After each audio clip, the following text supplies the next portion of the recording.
Hello everyone, मैं फ़रहा आपका बहुत बहुत स्वागत करती हूँ आपके अपने चैनल मैजिक ऑफ स्टडी में। तो आज हम आपके लिए हिस्ट्री क्लास 6 का चैप्टर नंबर 6 लेकर आए हैं, नए प्रश्न और नए विचार। तो इस चैप्टर के हम आपके एमसीक्यू लेकर आए हैं, जिसमें आपका पूरा चैप्टर कवर अप हो जाएगा। जो बच्चे सीटेट पेपर 2 की तैयारी कर रहे हैं, जिनका एग्ज़ाम दिसंबर में होने वाला है, तो उन बच्चों के लिए यहाँ पे, ताकि आपको पूरी एनसीईआरटी ना पढ़नी पड़े। जो बच्चे एसएसटी के लिए तैयारी कर रहे हैं उनको पूरी एनसीईआरटी ना पढ़नी पड़े एसएसटी की, इसलिए हम यहाँ पे एमसीक्यू के बेस पे आपके क्वेश्चंस लेकर आए, जिसमें आपका पूरा चैप्टर कवर अप हो जाएगा। तो चलिए आज का सेशन शुरू करते हैं।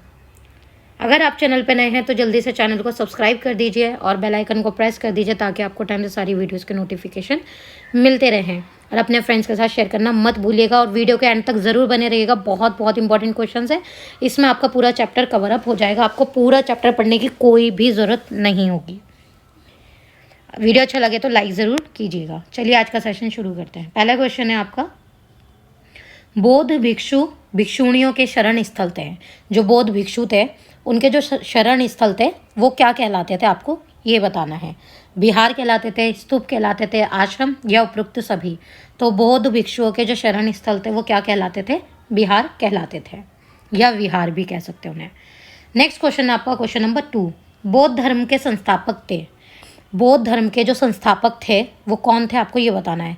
महावीर, सिद्धार्थ या गौतम, अशोक या अजातशत्रु। तो बौद्ध धर्म के जो संस्थापक थे वो कौन थे, गौतम बुद्ध। गौतम बुद्ध उनका नाम था और उनका बचपन का नाम क्या था, सिद्धार्थ। तो याद रखिएगा, अगर सिद्धार्थ आ गया तो भी ठीक है और गौतम बुद्ध लिखा गया तो भी आपका ठीक है। तो बौद्ध धर्म के संस्थापक कौन थे, सिद्धार्थ या गौतम बुद्ध। नेक्स्ट क्वेश्चन पे चलते हैं, क्वेश्चन नंबर 3। क्वेश्चन नंबर 3 आपका, बुद्ध का संबंध निम्नलिखित गण से था। अब ये गण क्या है, यानी कि एक वर्ण है, जो गण होते हैं।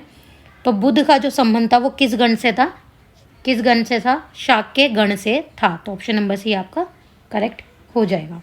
नेक्स्ट क्वेश्चन पे चलते हैं, क्वेश्चन नंबर 4।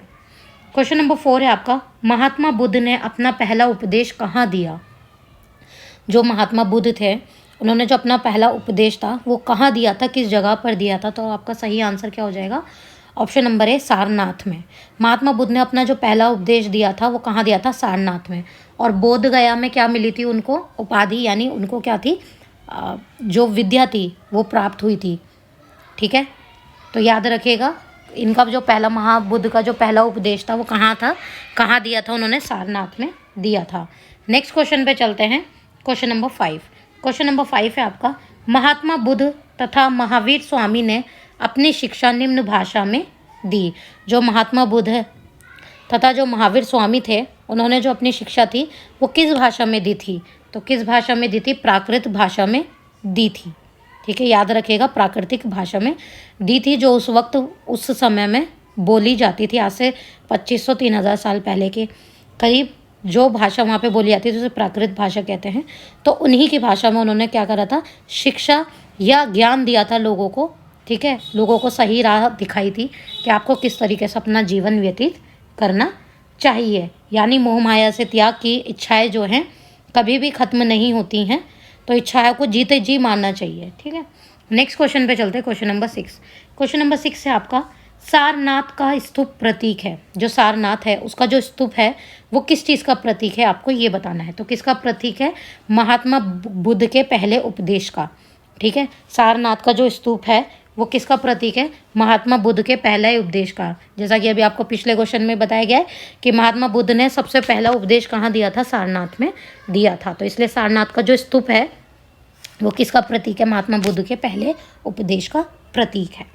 नेक्स्ट क्वेश्चन पे चलते हैं, क्वेश्चन नंबर 7। क्वेश्चन नंबर 7 है आपका, संस्कृत भाषा के व्याकरण के रचना करने वाले एक महान विद्वान थे। जो संस्कृत भाषा थी उसकी जो व्याकरण की रचना करी थी वो महान विद्वान कौन थे, आपको ये बताना है। तो कौन थे, पाणिनि। ऑप्शन नंबर भी आपका करेक्ट हो जाएगा। याद रखिएगा, जो संस्कृत भाषा के व्याकरण की जो रचना की गई थी, कौन महान विद्वान थे, वो पाणिनि थे। ठीक है, नेक्स्ट क्वेश्चन पे चलता है, क्वेश्चन नंबर 8। क्वेश्चन नंबर 8 है आपका, जैन धर्म के संस्थापक थे। अब आपको जैन धर्म के बारे में बताना है कि जो जैन धर्म के संस्थापक थे वो कौन थे। तो जैन धर्म के जो संस्थापक थे वो कौन थे, वर्धमान महावीर। जैन धर्म के संस्थापक कौन थे, वर्धमान महावीर। नेक्स्ट क्वेश्चन पे चलते हैं, क्वेश्चन नंबर 9। क्वेश्चन नंबर 9 है आपका, बोध गया नामक स्थान कहाँ है? जो बोध गया नामक जो स्थान है कहाँ है? कहाँ है? बोध गया नामक स्थान जो है बिहार में है।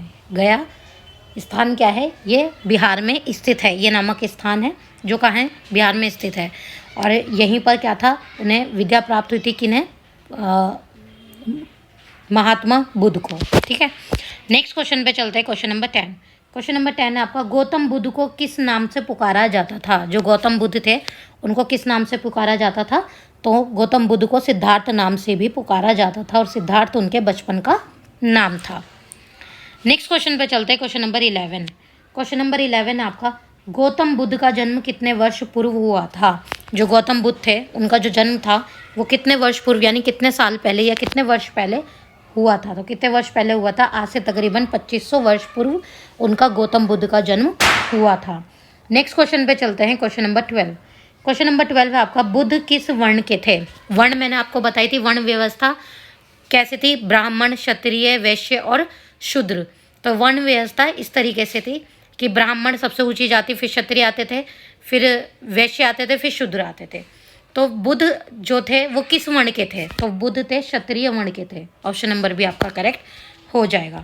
और सबसे ऊंचा जो वर्ण का जो सबसे ऊंचा और सबसे पाक जो जाति मानी जाती थी वो किसे? ब्राह्मण को मानी जाती थी। तो बुद्ध किस वर्ण के थे? क्षत्रिय वर्ण के थे। नेक्स्ट क्वेश्चन पे चलते हैं। Question number 13। क्वेश्चन नंबर 13 है आपका, महात्मा बुद्ध किस गण से संबंधित थे? जो महात्मा बुद्ध थे वो किस गण से संबंधित थे? महात्मा बुद्ध शाक्य गण से संबंधित थे। ऑप्शन नंबर डी आपका करेक्ट हो जाएगा। नेक्स्ट क्वेश्चन पे चलते हैं। Question number 14। क्वेश्चन नंबर 14 आपका, महात्मा बुद्ध को कहाँ निर्वाण प्राप्त हुआ था?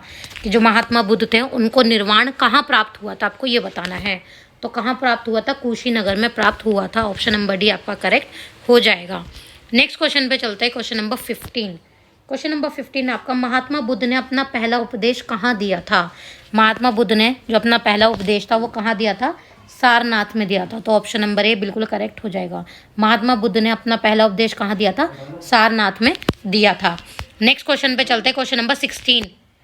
क्वेश्चन नंबर 16 है आपका, महात्मा बुद्ध की मृत्यु कहाँ हुई थी? महात्मा बुद्ध की जो मृत्यु थी वो कहाँ हुई थी? तो महात्मा बुद्ध की जो मृत्यु हुई थी वो कुशीनगर में हुई थी। ऑप्शन नंबर भी आपका करेक्ट हो जाएगा। महात्मा बुद्ध की मृत्यु कहाँ हुई थी? कुशीनगर में हुई थी। नेक्स्ट क्वेश्चन पे चलते हैं। Question number 17। क्वेश्चन नंबर 17 आपका, जैन धर्म के महत्वपूर्ण विचारक कौन थे? जैन धर्म के महत्वपूर्ण जो विचारक थे वो कौन थे? तो जैन धर्म के जो महत्वपूर्ण विचारक थे वो कौन थे? महावीर। ऑप्शन नंबर बी आपका करेक्ट हो जाएगा। नेक्स्ट क्वेश्चन पे चलते हैं। Question number 18। क्वेश्चन नंबर 18 है आपका, महावीर स्वामी ने कितने वर्ष की आयु में घर त्याग दिया था? जो महावीर स्वामी थे उन्होंने कितने वर्ष की आयु में घर को त्याग दिया था? तो कितने वर्ष की आयु में घर त्याग दिया था? 30 वर्ष की आयु में उन्होंने घर त्याग दिया था। नेक्स्ट क्वेश्चन पे चलते हैं। Question number 19। क्वेश्चन नंबर 19 आपका, महावीर स्वामी का बचपन का नाम क्या था? महावीर स्वामी के जो बचपन का नाम था वो क्या था? महावीर स्वामी के बचपन का नाम था वर्धमान। याद रखिएगा, महावीर स्वामी के जो बचपन का नाम था वो वर्धमान था। और महात्मा बुद्ध के, गौतम बुद्ध के जो बचपन का नाम था वो था सिद्धार्थ। ये इंपॉर्टेंट क्वेश्चन है, याद रखिएगा। नेक्स्ट क्वेश्चन पे चलते हैं। Question number 20। क्वेश्चन नंबर 20 है आपका, जैन धर्म की शिक्षाएं कहाँ लिखी गई थी? जैन धर्म की जो शिक्षाएं थी वो कहाँ लिखी गई थी? तो जैन धर्म की सारी शिक्षाएं कहाँ लिखी गई थी? वल्लभी में लिखी गई थी। नेक्स्ट क्वेश्चन है क्वेश्चन नंबर 21। वल्लभी नामक स्थान कौन से राज्य में है? जो वल्लभी नामक स्थान है वो कौन से राज्य में है, आपको ये बताना है। तो वल्लभी नामक स्थान कौन से राज्य में? ऑप्शन नंबर सी गुजरात में मौजूद है ये। ठीक है, वल्लभी नामक जो स्थान है वो किस राज्य में? गुजरात में मौजूद है, जहाँ पर जैन धर्म की सारी जो है शिक्षाएं लिखी गई हैं। आज का इस चैप्टर का आपका लास्ट क्वेश्चन है क्वेश्चन नंबर 22, जिसमें आपका पूरा चैप्टर कवर अप हो चुका है इन 22 क्वेश्चंस में। इसके अलावा इस चैप्टर में बिल्कुल भी कुछ भी नहीं है। तो लास्ट क्वेश्चन आपका, जैन धर्म के मुख्य महाव्रत कौन सा था? जो जैन धर्म का जो मुख्य महाव्रत था वो कौन सा था? तो जैन धर्म का मुख्य महाव्रत था ब्रह्मचर्य। ठीक है, ब्रह्मचर्य जैन धर्म के मुख्य महाव्रत है। तो यहाँ पर आपका ये चैप्टर नंबर 6 हिस्ट्री का कवर अप हो जाता है। नेक्स्ट हम चैप्टर 7 करेंगे, फिर 8, 9, 10, फिर ऐसे ही हम ज्योग्राफी का और ऐसे ही हम पॉलिटिकल साइंस के भी यहाँ पे चैप्टर करेंगे। फिर हम क्लास 7 के करेंगे, फिर क्लास 8 के करेंगे। ऐसे ही हम आपके लिए यहाँ पर वीडियो लाते रहेंगे। और अगर आपको वीडियो अच्छा लगा तो लाइक कीजिए, कमेंट करके हमें ज़रूर बताइए आपको वीडियो कैसा लगा।